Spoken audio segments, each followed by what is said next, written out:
Bien amigos, estamos de vuelta aquí en RPP Televisión. Nuestro invitado esta mañana aquí en los estudios es José Andrés Tello Alfaro. Él es un experto en Derecho Electoral, además integrante por supuesto del Instituto Peruano de Derecho Electoral, y con él vamos a tratar temas que la verdad nos han indignado en el curso de esta semana. Ustedes saben lo que ha ocurrido en La Victoria, la detención del alcalde y otros, prácticamente una organización criminal que estaba pues dedicada a extorsión, cobro indebido de tributos, en fin, obviamente con el fin de enriquecerse. José, gracias por la visita. Muchas gracias, Carlos. ¿Cómo estás? Bueno, ¿por qué hemos llegado a esta situación? No sé si lo de La Victoria ya sea lo más indignante, lo más sucio que hemos visto, pero ¿por qué llegamos a este nivel en las municipalidades? Bueno, lamentablemente el tema de la corrupción es un problema a nivel nacional y atraviesa al gobierno nacional, al gobierno regional y al gobierno municipal, a todo lo que es la administración pública, ¿no? Y eso es en buena cuenta porque los electores lo permitimos. Hay que ser bastante claros en esto. O sea, el elector es quien tiene el poder, quien vota cada 4 años, por ejemplo, por estos alcaldes, y quien los coloca ahí, ¿no?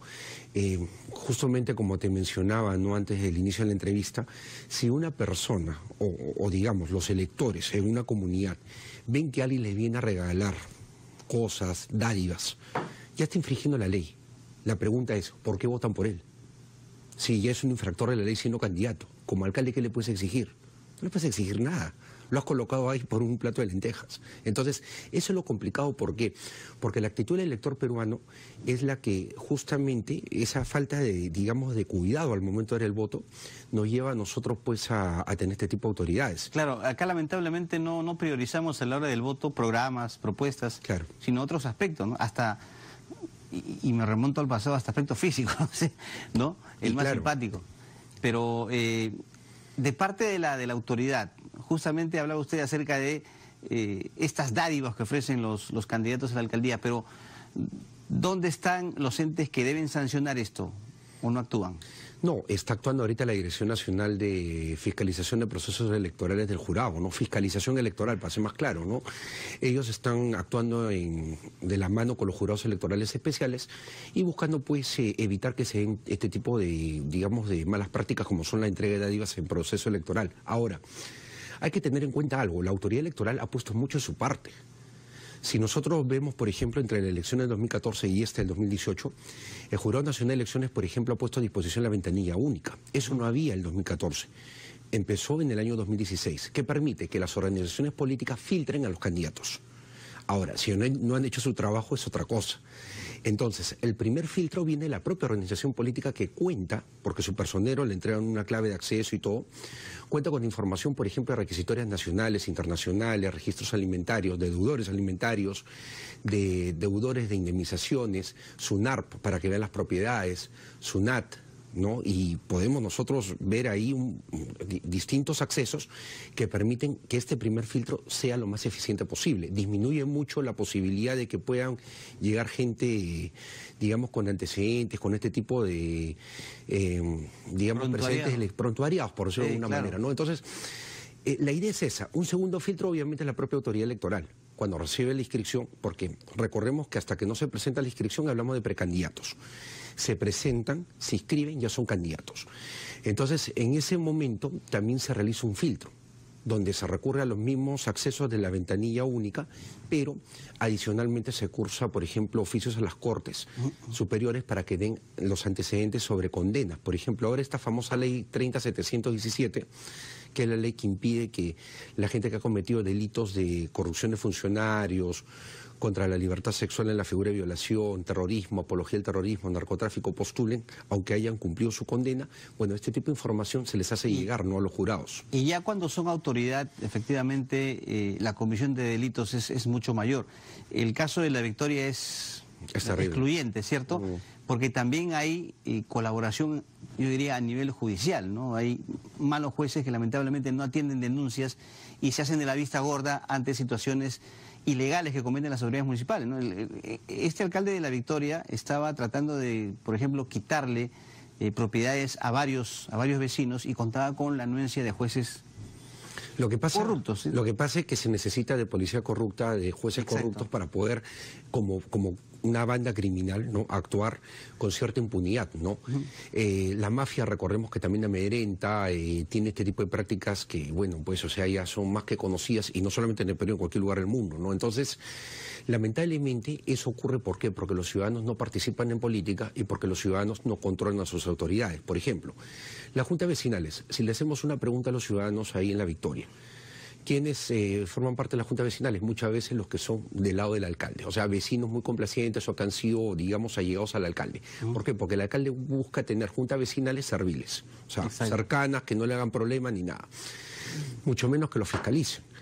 Entonces, vemos que a nivel municipal, por ejemplo, o a nivel de gobierno local, el ciudadano es muy pecho frío, por decirlo de una manera un poco más coloquial, ¿no? O sea, no es que se involucre, no participa. Desinteresado, diría yo. Y ahí viene el problema. Si tú miras de lejos, si no fiscalizas, si no participas, no le puedes, pues, pedir que la autoridad, pues, actúe de manera proba. ¿Por qué? Porque, como dicen los abuelos, ¿no? Acá existe una facilidad, como se dice, en arca abierta justo peca, ¿no? Entonces, ellos, a no sentirse con control, a no sentir que la población está vinculada con el tema de la gestión, evidentemente, pues, con mucha facilidad no llegan a estas malas prácticas. Y algunos distritos, José, se han convertido en una especie de pequeñas monarquías, ¿no? Porque, y esto quería justamente consultarle en el sentido de que qué cambio tiene que haber en la ley. La reforma electoral que se viene es fundamental, pero, por ejemplo, vemos a alcaldes que le sacan la vuelta a la ley y, bueno, postulan a los hijos, postulan a la esposa, dejan a los sobrinos, ¿no? En fin, y eso es una forma también de alargar, ¿no?, un poder y aprovecharse de la situación desde el punto de vista ilegal, ¿no? Desde un punto de vista más que de derecho electoral, sino de la ciencia política, existe la figura de la incumbencia. Ya esta es una terminología utilizada en la ciencia política comparada. ¿Y qué significa, no? Significa aquella posición, digamos, beneficiosa, posición favorable que tiene una autoridad para reelegirse. En el Perú estamos viendo una suerte variante. ¿Por qué? Porque ahora eligen a los familiares directos. También eligen a funcionarios de confianza como el gerente municipal. Y además existen figuras, por ejemplo, como la de algunos alcaldes que están postulando como teniente alcaldes. No te llame la atención que el próximo año hay una vacancia y vuelven al cargo y burlaron la restricción constitucional, lo cual debería hacer ver a los ciudadanos que ese tipo de cosas no las pueden permitir. Ojo, o sea, hablamos de Lima Metropolitana, donde está ocurriendo este tipo de situación, ¿no? Es lamentable y en serio que si permitimos pero que mientras no haya una ley, prohibición expresa, no se puede impedir. Y ahí viene el tema, ¿no? La reforma electoral que se ha dado tiene falencias como tiene puntos buenos. Entonces, sobre las falencias habría que trabajar. Por ejemplo, en el caso de estos alcaldes que van a esta reelección disfrazada como regidores, debería impedirse que los mismos, una vez que ejercen el cargo, postulen en un cargo de regidor en la misma jurisdicción. Ahí completaríamos un poco el circuito. Sobre el tema de los familiares, no, este es un tema más complejo. ¿Por qué? Porque constitucionalmente no se había previsto. Se había previsto con la anterior norma, pero el actual no lo impide. Entonces ahí hay un detalle que es importante que habría que analizar. Pero, por ejemplo, en el caso de La Victoria que has tocado, ahí habría, por ejemplo, que analizar algunos factores. Por ejemplo, el tema del retiro de candidaturas. Mañana se vence el plazo. Mañana, miércoles 8 de agosto. ¿Por qué? Porque el plazo se vence 60 días antes del comicio, que es el 7 de octubre. Entonces, ese plazo que se vence mañana nos lleva a nosotros a entender que las renuncias y el retiro de candidaturas tiene que darse perentoriamente hasta mañana, no hay después oportunidad. Claro. Entonces, por ejemplo, ahora dependemos, en el caso de, por ejemplo, este candidato Muchaypiña, señor Muchaypiña en La Molina, Podemos lo ha retirado de la candidatura, pero digamos de que este tema del retiro de candidaturas debería regularse mejor, por ejemplo, en una propuesta de reforma electoral a futuro. ¿Por qué? Porque depende de la decisión de la organización política, punto uno. Y punto dos, no está regulado claramente supuestos como el de una prisión preventiva. O sea, si tú quieres verdaderamente una reforma en ese sentido, primero que el propio proceso de prisión preventiva a nivel judicial debería ser más, digamos, más asertivo, porque muchas veces se ha hablado de que hay una, y eso es otro tema, ¿no? Se ha hablado de que hay una exageración de la prisión preventiva, pero si lo hacemos más, digamos, más asertivo, y por otro lado, trabajamos más en el tema, por ejemplo, de regular mejor el retiro de candidaturas, podríamos tener digamos, un mejor tratamiento a este tipo de situaciones que son lamentables a puertas de un proceso electoral. Muy bien, José. Muchas gracias por su visita y esperamos pues de que haya gobiernos locales sólidos y sobre todo en el marco de la ética y de la ley, ¿no? Porque la verdad que estos casos causan vergüenza ajena, ¿no? Sí, y si me permite, sí, señores electores, piensen bien su voto. Sí. Tienen el voto informado del Jurado Nacional de Elecciones, un portal amical, pueden ahí comparar y tienen a San Google también como para buscar algunos antecedentes de los candidatos. Muy bien, gracias José por su visita. Hacemos una pausa y retornamos con más información.